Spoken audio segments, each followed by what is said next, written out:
Butte Flood Control Agency. Tara, would you please call the roll? I have this on. Matt Koenig. Should want me to start over? No, you're okay. Okay. Nicholas McKelly. Here. Bruce Johnson. Here. Bill Conley. Here. Todd Kimmelshoe. Here. Bo Shepherd. Here. Mark Boomgarden. Here. Wade Kirchner. Here. Charlie Charlie Hoppin. Gary Marler. Here. Mike Morris. Here. Chris Schmidl. Thank you. Please join me in a salute to the flag. Salute, pledge. I pledge allegiance to the flag of the United States of America and to the republic for which it stands, one nation, under God, indivisible, with liberty and justice for all.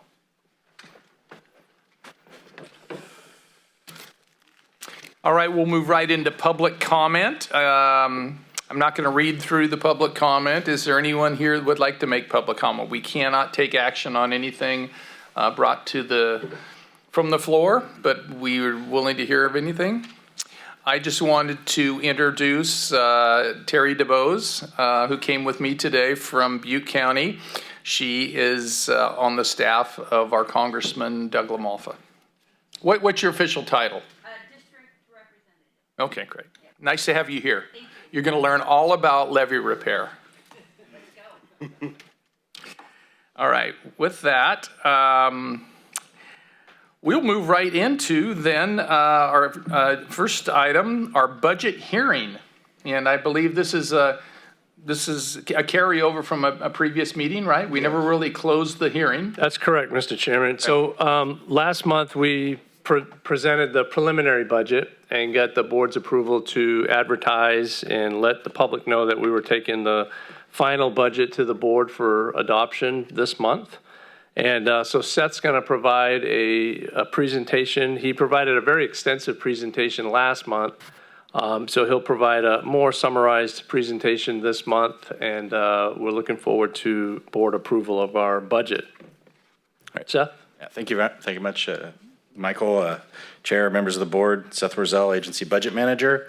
So I'll just jump right in. As Michael noted, on May 8th, we scheduled this public hearing and preliminary approved the budget. Today is the public hearing, opportunity to receive public comment, discuss and consider the final approval of the budget. We follow the same process as the county, which does a two-step process. So the budget covers fiscal years 2022-23 all the way to 27-28. We carried it back to 22-23 to make sure that we had a apples-to-apples comparison, at least at the start of the budget, with the existing budget, which went through 25-26. We've added 2 years, 27 and 28 to this budget, so we have a longer planning horizon for our capital program. The budget's detail is presented as an attachment to the budget resolution, and it includes detailed cash flow projections based on our current contracts and policy direction from our strategic plan. The revenues for the budget come from our annual assessment district. This year adding the credit sale to SAJAFCA, which would start in 26-27 and 27-28. The multiple sources of Prop 1E funding remaining for Feather River West Levee Program 1 and regional planning, multiple grants for the Orville Wildlife Area, the sediment removal project, and the Sutter Bypass East Levee project, as well as carryover fund balances from 22-23. So the purpose of our amendments to the budget for 22-23 through 25-26, we amend the previously approved budgets to reflect actual project costs and cash flow timing and refine really the detail of the accounting and tracking of the revenues to the appropriate expenditure accounts. And then we're incorporating the new programs as part of adding the 2 years of scope, 26-27 and 27-28. So when you look at the total budgets as was currently approved relative to what's being amended, we're adding new revenues of about $51.4 million, incorporating new projects and sources of funding. The expenditures are moving from an increase of $60 million to $98 million. We're really rolling forward expenses from that were put into 22-23, and then the new projects, which correspond with the additional revenues and grant funding. And then our debt service is increasing because we're adding 2 years when you look at the total expenditures related to debt service. So the changes are primarily driven from the extension of the additional 2 years into the budget. So when you look at the individual programs within the budget, we went through this in more detail at the preliminary budget approval, but it's generally the same thing. There's some minor refinements here and there between what was presented in the preliminary budget and the final budget. Nothing substantive to point out at this point in time. But the largest increases are implementation of the Tudor flood risk reduction project, which would be expected in the Sutter Bypass East Levee project. It's important to note the Sutter Bypass East Levee project construction will extend past fiscal year 27-28, so we're getting about 50% of the project as part of this budget. So those are the big increases when you look across the programs, and then additional costs associated with agency operations. The revenues, as we mentioned, new revenue coming from impact fees and credit sales.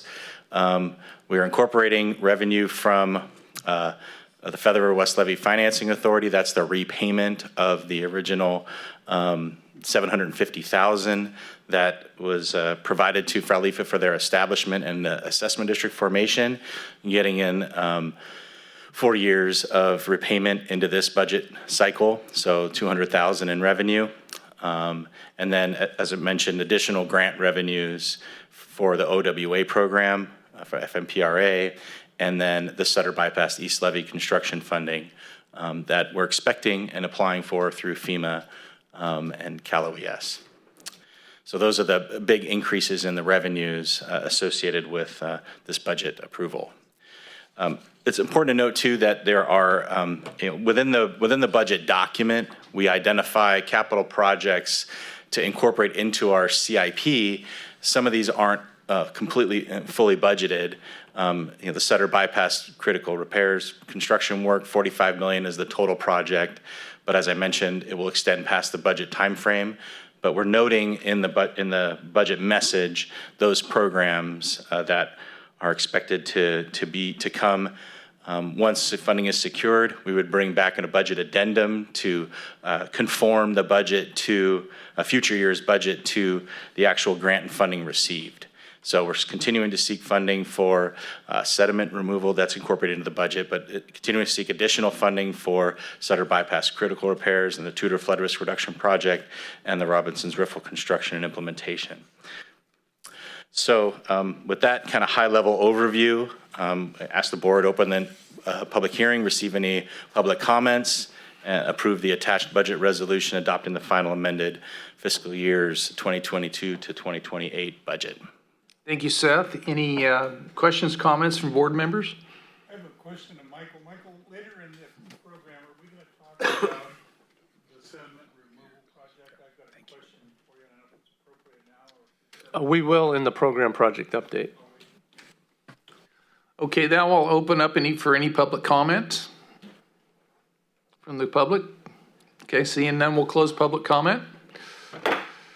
I guess we can take wishes from the board. I'll make the motion to approve it. Okay, Second. so motion and a second. Any further discussion? Okay, all those in favor? Aye. Aye. Opposed? Okay, passes unanimously. Well done, Seth. That was excellent.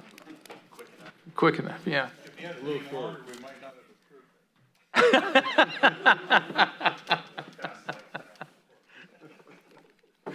All right. With that, we'll move on to the consent calendar, and there are 5 items on the consent calendar. Would anyone like to pull something from the consent calendar? Move to approve. Okay. There's a motion. Is there a second? Second. Okay. Motion and second. All those in favor? Aye. Aye. Opposed? Okay. We'll move on to item number 6, presentation and file monthly financial report.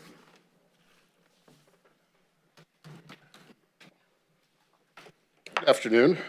John? So this month's report covers financials through April 30th of 2024.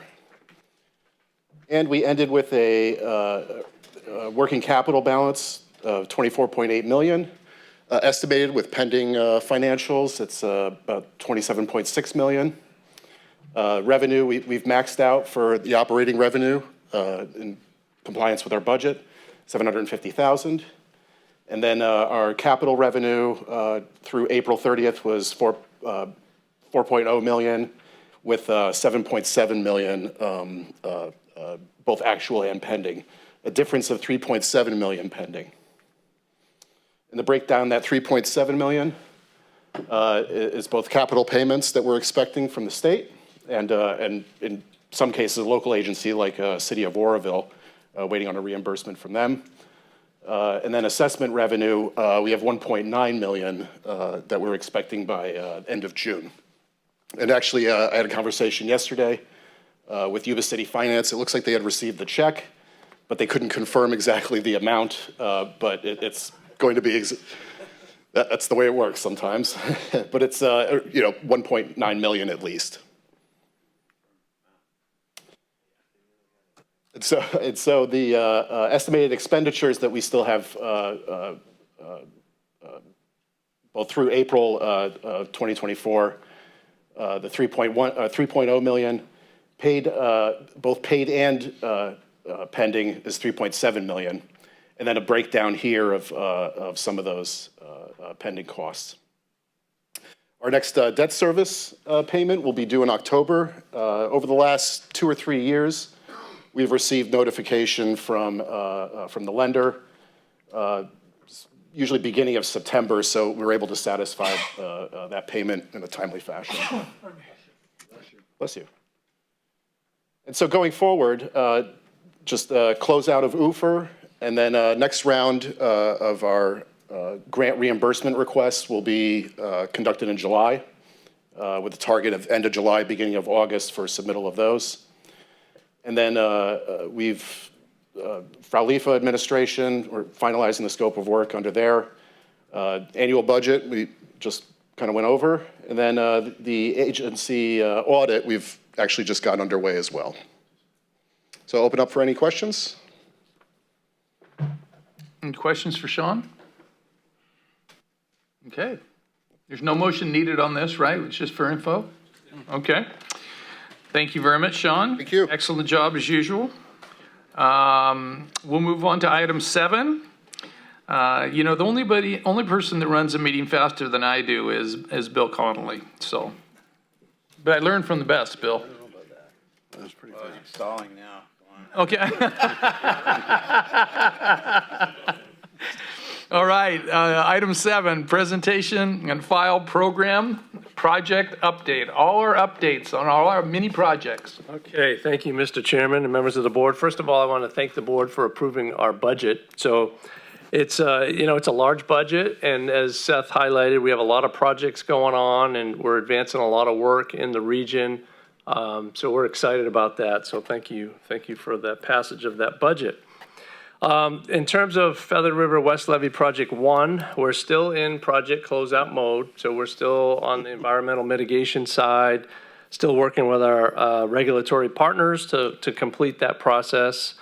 And that's to put those 2 properties, the Matthews and the Star Bend properties, into as mitigation site and get that all fully approved by those agencies.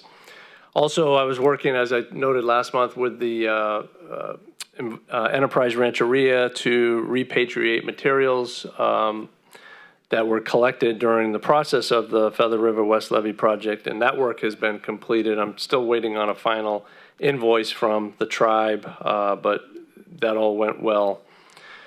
And we're still advancing the relief well repairs. We're looking to complete that work this year. So we're working with LD1 and their engineer on that process, hoping to finalize some contract documents that we would go out to bid on probably next month and bring something back to the board, a contract approval to the board and later this year, and get that work completed this year in 2024. On our Tudor flood risk reduction project, that's our 1.6 mile levee repair at the southern portion of our basin. Our design team is advancing the bid documents now. They completed a 90% package. We received comments from our independent panel of experts and our state and federal partners, and our team is addressing those comments and advancing towards 100% package that will go out to bid on later this year.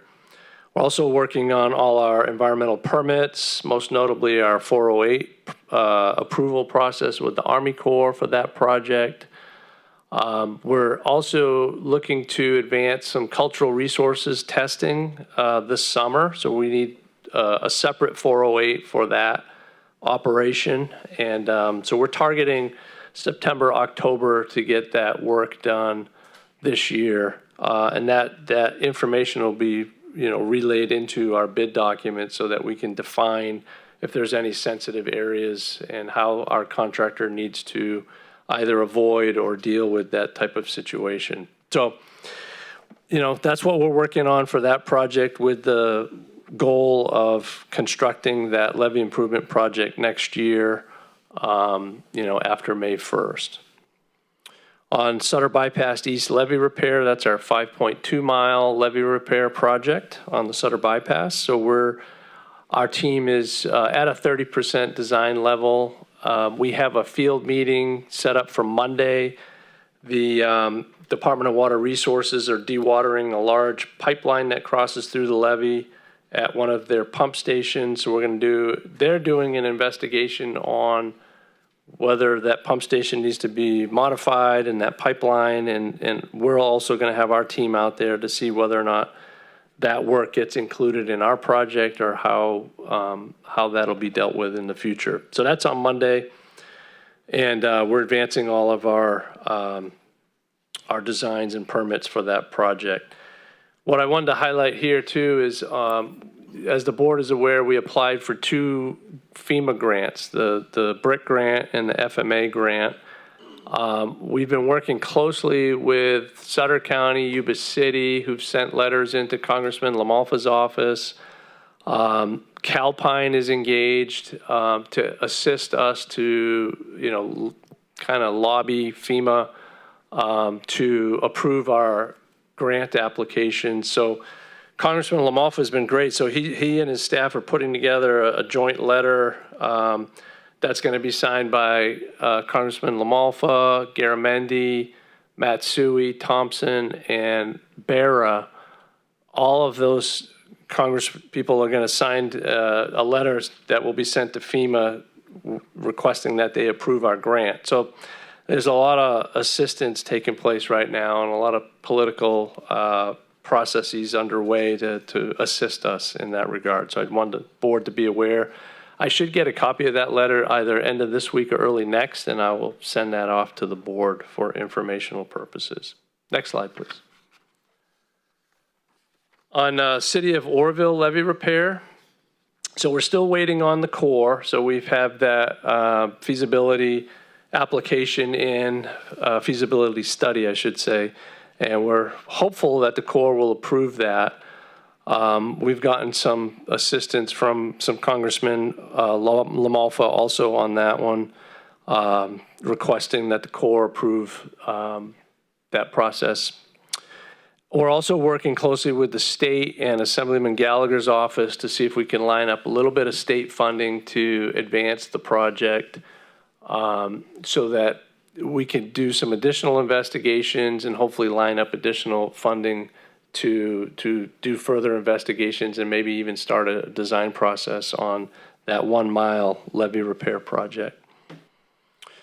On the federal project, the Tudor to Cypress Avenue, so the Corps has completed that levee work. We're wrapping up that project in terms of all the federal crediting side of things. We're also working on the punch list repair work for Feather Water District facilities that the Corps has asked Sabufka to take on directly. We are out to bid on the construction project right now. We're opening bids on the 20th of this month, and I'll look to take a construction contract award to the board in July, with the hope of getting that work completed sometime this year, a little bit later, right after irrigation season. Next slide, please. So moving on to our planning and design projects. So the Orville Wildlife Area Robinson's Riffle project, that project is advancing toward a deliverable document which looks at all the different project alternatives in the region and identifies a preferred alternative to advance towards a design and permitting process through our CDFW grant that we already have in place. So we're actually looking at advancing that project later this year. We'll be taking some consultant contracts to the board next month as be part of our team for design and permitting. And we'll be looking at looking for construction funding in the future for that project. So we're excited about that project. It has flood stage reduction components to it. It has environmental mitigation or restoration, most notably for migrating salmon. So it's a real positive project that's being advanced. In the same region, the Thermalito Afterbay Boat Ramp and Campground project, that project is kind of on the same timeline as our Tudor Flood Risk Reduction Levy project, where we're advancing 90% designs and permits with the hope of getting into construction next year on that project. So that project's going well and it's making positive advancements. On sediment removal, so I'll quickly cover that and I'll pause there to see if Charlie wanted to ask some questions there. So we're still waiting on our two grants, the NOAA Fisheries grant for the $10 million for phase 2. And we also applied for a grant through the Bureau of Reclamation for that same dollar amount as a backup. So nothing yet. We're hoping to hear from NOAA Fisheries this summer. We were hoping this month, but it could be July or August. So we're keeping our fingers crossed there. So I'll pause right there and see if Charlie has a question. Michael, our dredge permit is a state permit, isn't it? We have permits from both federal and state. And they both expire at the same time? Yeah, in 26. Considering how long it takes to get anything done in the grant process, and considering the fact that we've got an election year coming up, and regardless of how that goes, there's going to be turmoil and things going on, would be well advised to be seeking an extension of our permit now instead of waiting until we might be in the midst of a whole bunch of newbies? Yeah, so we have had those discussions with most notably our state partners. They're receptive to extending the timelines for those permits, assuming we don't line up funding this year. Because if we're successful in getting funding this year, we'll be in construction next year, 2025, well in advance of when the permits expire. But I hear what you're saying. I'm thinking we're going to wait another month or two to see if this NOAA grant is successful. If it's not, then because it's going to take a little bit of money to work with those agencies to extend our permits, but that's something we'll take on later this summer. I mean, as you've heard me say before, I didn't think you'd get the permit in the first place, and it's something to covet. I think we don't want to let it go to the last minute and then have some delay that keeps us from getting it renewed. Absolutely, yep. Thank you. Noted. Thank you. The last thing on this slide is our regional flood management planning. So we have an existing grant with DWR for $260,000. That grant has been pretty much burned through. We have about $20,000 left on it. We have a meeting with DWR later this month on the 17th, and so next week. We're hoping to hear good news about a phase 5 grant. We know they have some budget for that, but we don't know what the timeline looks like, so I'll have more information about that next month. Next slide, please. This is the last slide. So we have FEMA remapping of Sutter County. We just heard from FEMA's contractor who reviews all the document information that we sent. They've asked for, they said it's a very detailed and extensive review process for our application, so they're gonna need more time, which we expected. So that process is still underway. On the regional development impact fee side, we haven't received any revenues yet, but that fee is in place, and we're working with all of our land use agencies on, how that will be administered into the future. Our next board meeting is, on July 10th. I did highlight a few items that'll be coming back to the board. So that'll be a construction contract for the punch list repairs of the federal project and some consultant contracts. So that'll be next month. If we don't have anything lined up for August, I'll look to cancel that meeting, but we'll just wait and see what important items we have coming toward the board in the near future. Lastly, I did want to say, and I have our previous executive director, Mike Giannamine, we just found out that his wife passed away. So I have a sympathy card here. If, board members who know Mike would please sign that card, and we'll send it off to him. But he seems to be doing okay. So it was a surprise to all of us, and I just wanted to make the board aware of that. That's all I have, Mr. Chairman. I'll turn it back to you. Go ahead, Matt. Okay, so we had the leaks in the vaults. Have those all been repaired and done, or are we still working on it? Yeah, no, that's the punch list items. So we have design documents. We're waiting on bids. We're going to open bids on the 20th of this month, and we'll go to repair those leaks this summer or towards the end of the summer, early fall. Okay. Yep, and we're coordinating directly with Feather Water District on that.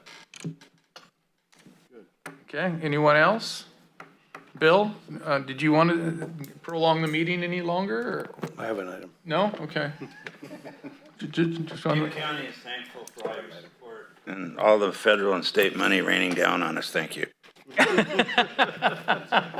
Go ahead. So I just got Mark Baumgartner. Yes. boom garden. Boom So garden. I Excuse just, me, boom. that's okay. I'm not a bum. You're not a bum, you're boom. Sometimes I am. Sean, the amount of the check, $2,282,951.78. You're welcome.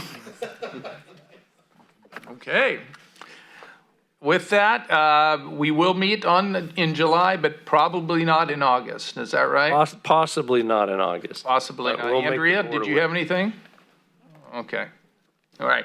Meeting adjourned.